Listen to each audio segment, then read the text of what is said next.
Why was this the DLC they added? It's so bad. This is how I felt when I heard that the added DLC was Yuffie's story. I don't want to hurt anyone's feelings, but who was calling out for Yuffie? She's boring. And with the ending of the main game, massive spoiler warnings here, we see that Zack is still alive. So why isn't the DLC about him? You could even be lazy and reuse all of Cloud's combat work, but just have the DLC be Zack looking for Aerith after she's left the city. Nice, simple little run around and see where they are now for all the characters that we met along the way. I mean, that's what they did with the Yuffie DLC, but it happens in the middle of the story. I'm sorry, she meets everyone we met throughout the game, all from the convenience of the Sector 7 slum, Roche, the Shinra middle manager, the entirety of Avalanche. I mean, I don't blame him for that. It's what I would have done. Except for Roche, he can fall off a bridge for all I care. And frankly, I'm not even mad at the Yuffie story. Her combat is a cool mix of quick ranged, melee, and magic that I think works really well as a solo player. She can handle any enemy type, moves significantly faster than our other main characters, and is saddled with a partner anyway. But I'm getting ahead of myself. In the event that you don't know the broad strokes of Yuffie's story, here they are. She arrives in Midgar for the first time in this continuity. She meets with the crappy side of Avalanche. She gets paired with Sonon, the protective older brother that no one asked for. They follow a MacGuffin member of Avalanche for way too freaking long. They break into the Shinra building to steal huge materia that doesn't exist. They defeat Scarlet in her new mech. They fight the freaking stupidest freaking main freaking boss of Final Fantasy VII lore. Sonon dies. Yuffie cries and realizes that people dying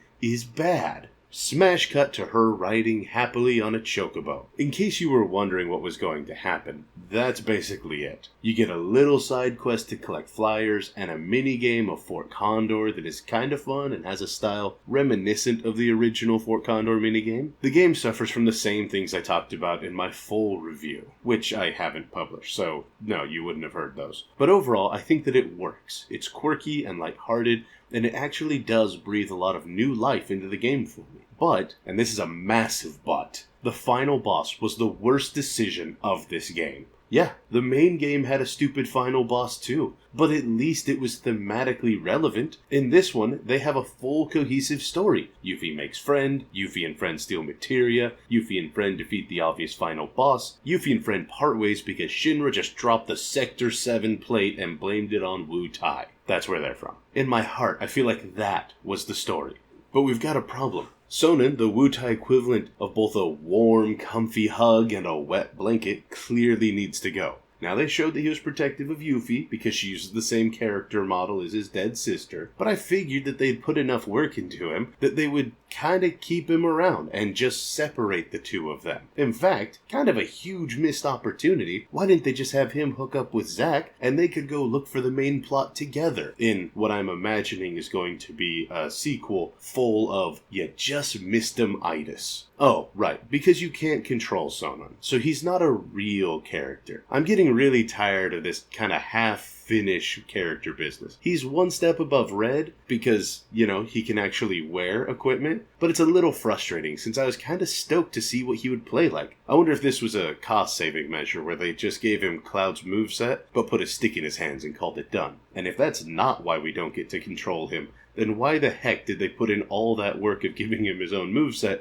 when they could have just given him Cloud's moveset and we could have controlled him? Furthermore, if they were going to just give Yuffie some rando to work with, why didn't they use Zack? He's a character with all the work already done. He is Cloud. The two of them already had some chemistry from Crisis Core. That time when Yuffie was in Midgar before the beginning of this DLC. I mean, it'd make a lot more sense to me, but whatever, I guess I'm the crazy one. All of that missed opportunity aside, my real problem is with the addition of a second final boss. You beat Scarlet and you should immediately leave the Shinra building. Instead, and get ready for this because it's Resident Evil levels of bonkers, Scarlet unleashes a pair of uncontrollable bad guys that never belonged in this game. So the scene goes like this. Scarlet is defeated. She presses a panic button on her thigh highs, and we get a scene with two characters that make me scratch my head and go, they look familiar. One looks like those old Super Saiyan 9000 pictures of Goku, all white spiky hair and clothes with freaking gun blades, and across from him is a sickly straight coat wearing photo negative brother. It's Weiss, or Vice, however you say his name. It's Vice and Nero, the brothers that would be Sephiroth. You know, distinct from the brothers that would be Sephiroth in Advent Children. And that's when it hit me. Gun blades on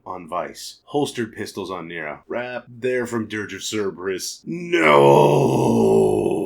I don't have fond memories of that game. I played through the whole thing, even got the Ultima weapon, which admittedly I couldn't afford ammo for. Oh man, they made you buy ammo in that game. Seriously, what were they thinking? But most of my memories of it are pretty well repressed. So I watched these two vaguely recognizable characters talk about how they're making a virtual copy of the white one, then the black one disappears and comes to fight Yuffie in-game. Now, I'm not gonna say that Nero is a tonal nightmare compared to the lighthearted comedy of before, and I'm definitely not gonna say that this whole sequence was added so that Vice could be added to the stupid Shinra combat simulator. But what I am going to say is that it was the worst decision that this DLC made. I had started liking Yuffie. At the beginning of the DLC, I was groaning that she was there, but she'd grown on me. Perky and happy with overblown dreams of saving Wutai in probably the weirdest way possible. But heck, even the hard ninja nuts thing started being endearing by the end of the game, though the freaking crappy Avalanche team certainly never did. But it was working. Then Nero shows up. You have a simple beat up the goth kid fight and it's done. Our two heroes are walking out of the building when Sonen notices that Nero isn't really dead and is about to stab Yuffie with his weird black inky tentacle powers. And in a move so baffling and unnecessary, he pushes Yuffie forward, stands over her, and waits to be stabbed in the back. Never mind that they just defeated this guy in combat. Forget the fact that these two ninjas have dodged and survived everything up until this point. Nope, it's just Sonen awkwardly blocking out and using himself as a senseless sacrifice. Honestly, the worst part of it is that he sees the tendril coming. He has time to stop and have a full-blown flashback of his sister dying, something that they showed us about halfway through the DLC. And of course, they think that we've forgotten that it happened, so we have to watch it again. I mean, the DLC is only 5 hours, but hey, memories can be tricky. He sees it coming and just stands there and takes it. But that's not even the worst of the lurching tone. Yuffie, covered in Sonen's blood, runs out of the Shinra building crying that she isn't his sister and watches the Sector 7 plate smash down in flames on the only people that she's met in all of Midgar. She falls to the ground and screams at the sky, completing her character arc of learning that killing people is bad? The screen goes black and we fade up on Yuffie happily humming music from the game.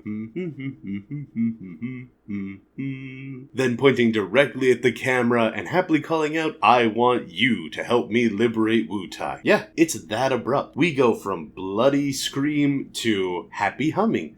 Like that. So, yeah, I had to go back and watch it again to make sure that I wasn't misremembering it. But it's just most depressing moment of your life to happy-go-lucky kid in about 2 seconds of game time. Who thought that this was a good tonal shift? Weirdest of all, they then have an after-credits scene. You know, after the credits, where you put that extra scene that might not be a good fit tonally, or it might be a little bit jarring to suddenly see all of your heroes quipping as they eat their shawarma. And it's back to our main party. They're hitchhiking down the road, they're chatting with each other. It's really kind of endearing. But that's part of the problem. If you think of tone as a line graph with carefree as a high value and watching your best friend in a city get murdered as the low value, then this game is a 5-hour long flat line with a single 3-minute point down in the sad side, then right back. It doesn't feel earned, it doesn't feel like good storytelling, it's just a mess. And any good nuance that there might have been as the tone went up and down is completely lost, and any good nuance that we might have felt before is overwhelmed by how wild of a swing we have right there at the end. So yeah, the DLC is great, but quit after you beat Scarlet, then watch the after credits scene on YouTube and pray that Nero doesn't return in the sequel.